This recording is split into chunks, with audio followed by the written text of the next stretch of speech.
Bueno, y está con nosotros Sergio Chousa, que es economista de la consultora Sarandí. Sergio, ¿cómo te va? ¿Cómo Bueno, andás? sí, buenas noches. Día eminentemente, político-económico diría, porque finalmente se dio este encuentro de Sergio Massa con la mesa de enlace. Fue a jugar de visitante, Massa se fue al campo, se fue a la localidad de Las Heras, creo.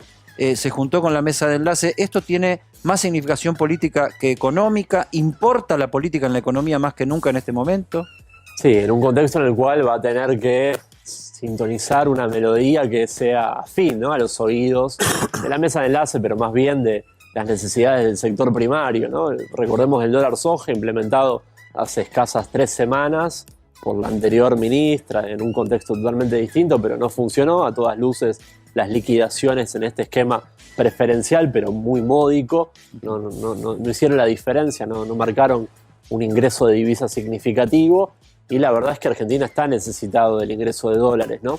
En un contexto todavía muy malo, donde seguimos pagando importaciones energéticas muy significativas. Si bien el Banco Central en las últimas rondas logró neutralizar un poco ese derrotero bajista de reservas que durante julio nos pasó factura totalmente, las reservas cayeron en más de 1.200 millones de dólares, al menos se pudo amainar eso, pero todavía tenemos que sumar más, tenemos que fortalecer la posición de reservas y los dólares que los tienen los exportadores, para motivar la comercialización de la cosecha todavía copiada. Se requieren mejores condiciones financieras.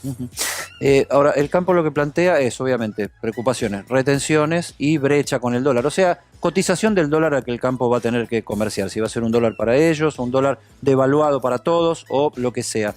En medio de esta preocupación que plantea el campo, o la mesa de enlace como representante más superestructural de los grandes productores agropecuarios y hasta el medio, se suma un fondo de inversión asociado al BlackRock, que dice que la Argentina debería devaluar entre un 30 y un 50% la moneda. ¿Qué pasaría si hay una devaluación de entre el 30 y el 50% de la moneda en lo inmediato? Bueno, definitivamente toda devaluación tiene efectos regresivos en términos de su incidencia económica, ¿no? Es un saltito también a la aceleración en materia de pobreza y de inflación. Uno dice, bueno, debatir los niveles de dólar es una discusión que siempre nos mete en un callejón sin salida.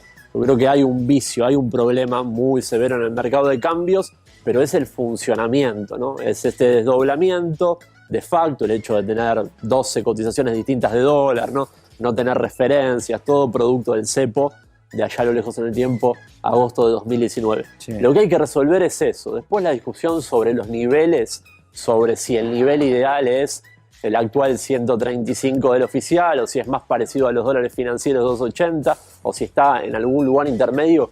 Yo creo que eso surge natural. Lo que tiene que empezar a emprender Argentina, con la administración que sea, ya sea la actual o la venidera en 2023, es cómo te das un sendero para salir de ese régimen cambiario.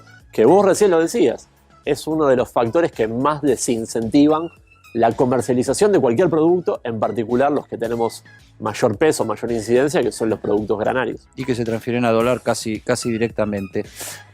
Ahí se planteaba la cuestión de la no designación del viceministro de Economía. O sea, hay un superministerio de Economía manejado por un político que no tiene un economista jefe y que tiene después sí, creo que un equipo de profesionales que nadie ha cuestionado básicamente, o sea, a todos les parece que profesionalmente el equipo está bien, pero le falta alguien que le dé la impronta y que le dé en sí mismo un mensaje hacia quien se lo quiera dar. Y eso no hay posibilidades todavía de tenerlo. Una, ¿qué lectura se hace para la gente común que ve que se habla de esto y no sabe qué le significa en su vida real?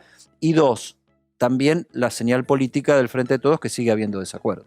Y yo creo que la figura del viceministro tiene una importancia relativa en función al contexto. Para este contexto actual sería importante la designación de una persona que no solamente unifique desde el punto de vista del criterio macroeconómico, se necesita para esa figura un macroeconomista, no un economista simple o sectorialista. Un tipo que vea, hombre o mujer, que vea los equilibrios generales. Porque vos lo mencionaste, el resto de los secretarios, pymes, producción, agricultura, economía del conocimiento, obviamente promueve intereses sectoriales, que al agro le vaya mejor, que la industria produzca más, etc. Pero necesitamos una figura que aglutine el equilibrio general, más aún con esta característica del ministro Massa. Tendría que que ser aquel que a falta de plan demuestre que hay un rumbo hacia alguna parte. Obvio, desde la narrativa, desde contar esa historia, pero yo diría que construya un plan que le dé consistencia a la política económica, más allá de que después le pongamos un rótulo de plan de estabilización o programa de estabilización o no, pero que le dé consistencia a eso. Bueno, digo, la figura de Sergio Massa yo creo que es apropiada para este contexto, pero es un cuadro político, ¿no? No lo veo en una conferencia de prensa dando precisiones en la minucia de la lectura que le demanda el mercado, los actores económicos y que se necesita para clarificar dónde va a ser, para dónde va a ir el rumbo. Sí, su narración viene siendo más de la acción, ¿no? Hacia los distintos sectores con los que se tiene que conversar prioritariamente algo. Y de trazos generales, que está bien que así sea, digo, un ministro cuadro político tiene que dar ese horizonte general, pero después a la hora de ir al hueso, de hacer doble clic, necesitas un macroeconomista, sobre todo para este momento en el cual necesitas todavía un plan de estabilización. Sí, lo concreto que debería venir después de la voluntad de sentarse a conversar. Después esa chispa de la señal fiscal y monetaria, que fue muy importante, era lo que necesitaba el momento, pero que todavía tiene gusto a poco habiendo pasado 3 semanas. La chispa de la señal monetaria y fiscal era lo necesario en ese momento. Bueno, ahora, ¿qué hacemos sobre el régimen cambiario? ¿Cuál es la política antiinflacionaria? ¿Un acuerdo de precios y salarios alcanza con eso? ¿Se va a trabajar sobre algún tipo de señal en materia del régimen cambiario, lo que decíamos recién? ¿Se va a trabajar a un horizonte de metas monetarias? Bueno, clarificar eso requiere la figura del macroeconómico. No, porque aparte anteayer tuviste algo inédito, yo nunca vi algo igual, la Plaza de Mayo llena de carpas, de gente durmiendo ahí, sectores que aparte no maneja el gobierno y que piden hablar, ya no van a Desarrollo Social a hablar con Juanchi Zabaleta, van al Ministerio de Economía a hablar con Massa, porque dicen, bueno, si todo lo va a decidir Massa, abreviemos, caminamos unas cuadras más y nos quedamos en la Plaza de Mayo. Y por otro lado, el 17 vas a tener una movilización de la CGT, y los movimientos sociales también van a movilizar el 17, que esperemos que coordinen bien esas movilizaciones.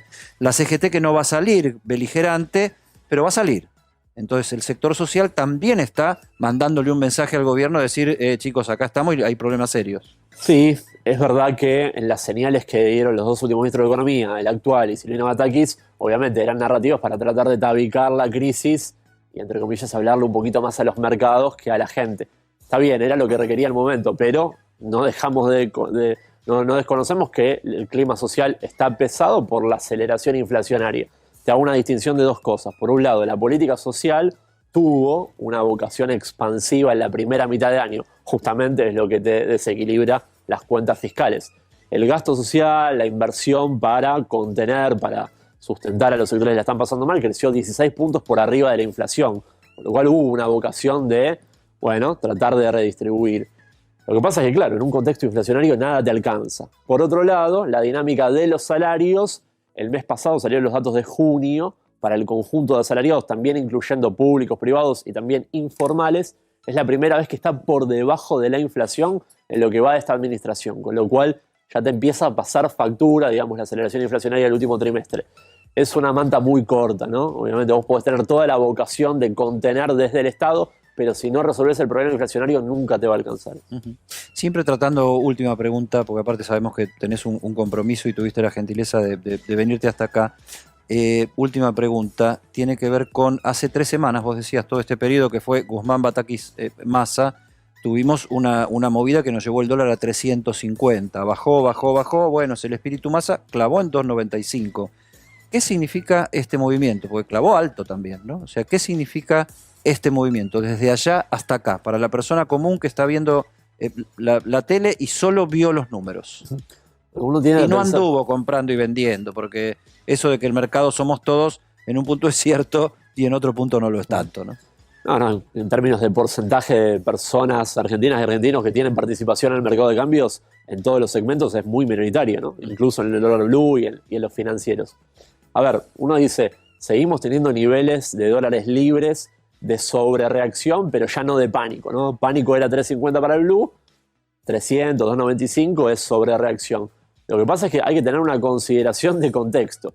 Con un 5,7% que es la inflación promedio en lo que va de año, 5,7% promedio en lo que va de año, cada uno de los meses promedio, el dólar debería aumentar 15 pesos solamente por mes, 15 por mes, solamente para ajustar por inflación. Con lo cual, ojo, lo que decimos siempre, ojo con la nominalidad de la interpretación. Porque es lógico que en los próximos días, semanas y meses lo veamos nuevamente crecer. Pero siempre hay que tener esa evaluación de contexto. Si crece menos que 15 pesos para los niveles actuales, no está ajustando por inflación. Uno tendería a pensar, Eddie, que la señal de política monetaria con la suba de la tasa de interés muy importante que se dio esta semana es un factor para moderar la presión alcista en el dólar. ¿Por qué? Porque el sector financiero, que es el que mueve la aguja de verdad, no los minoristas que van a comprar blue, sino el sector financiero que mueve la aguja, todo el tiempo está evaluando si le conviene tasa o le conviene dólar. Y hoy la tasa está en un casi 100% efectiva anual. Es mucho. Entonces esa tentación, esa manzana prohibida de la tasa, hoy es un caramelo muy tentador. Así que uno tiende a pensar que ahí dispusieron las herramientas correctas como para aliviar, descomprimir un poco la presión dolarizadora muy fuerte que se vio en el último trimestre. ¿Cuánto haría falta esperar para ver si los ahorros se vuelcan a buscar esa tasa en los bancos? Eso nunca cesó, porque vos sabés que a pesar de toda la tensión cambiaria con mega corrida de los meses más duros de junio y julio, vos sabés que no hubo caída de depósitos en pesos. Es muy paradójico y habla de la fortaleza del sistema bancario. Vieron que cada tanto se escucha alguna voz medio entre extrema y bizarra que dice, se viene una salida de depósitos y entonces un rodrigazo y entonces vuela todo por el aire. No hubo salida de depósitos en pesos, que es el reaseguro último del sistema bancario. O sea, una confianza que resaltamos poco últimamente en medio de todas estas cosas y se mantuvo. Sí. O sea, los ahorristas no están corriendo, están sacando depósitos en pesos para correr desesperados a la brecha y eso te da un resguardo. Último, uno tiende a pensar que con esta tasa aún más elevada, 100% anual es muy tentador, y eso se va a profundizar. Sergio Chousa, gracias una vez más por estar acá, amigo de la casa.